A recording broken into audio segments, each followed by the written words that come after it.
A good afternoon to everyone. During this current trip, I went into a shul for a minyan. It's a shul I'd never been to before, and I'm sure no one recognized me. At least I didn't recognize anyone there. During davening, the rabbi came up to me, introduced himself with a big smile, said, "Welcome to the shul. What's your name? Where are you from?" and walked away. And I started to think that shuls, especially ones that you don't know, are a very lonely place. Because let's be honest, it's scary. It's scary to go into a place where you're davening in a language you usually don't speak.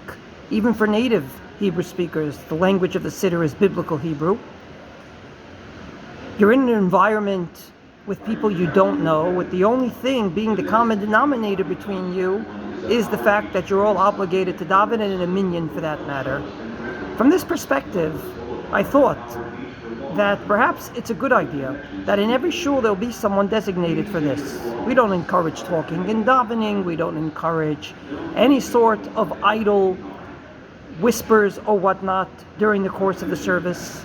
But to have someone greet you, to have someone with a smile say, "Welcome to our shul," would not only alleviate the natural feeling of loneliness that people feel when they go into a strange shul, but more importantly, it will calm them in order to daven.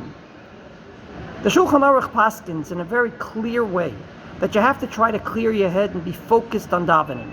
Everybody knows the Hasidim Rishonim, as the Gemara says, would go ahead and think about davening an hour beforehand and an hour after. Though the Mishnah Berurah says that in this day and age much less time is needed, time is needed.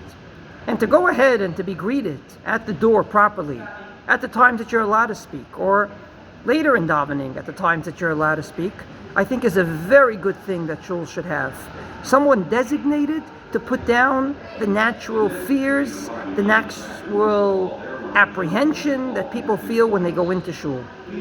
Indeed, if I can just throw a source of many in this regard, Rabbi Yochanan ben Zakkai, says the Gemara, was steeped in piety.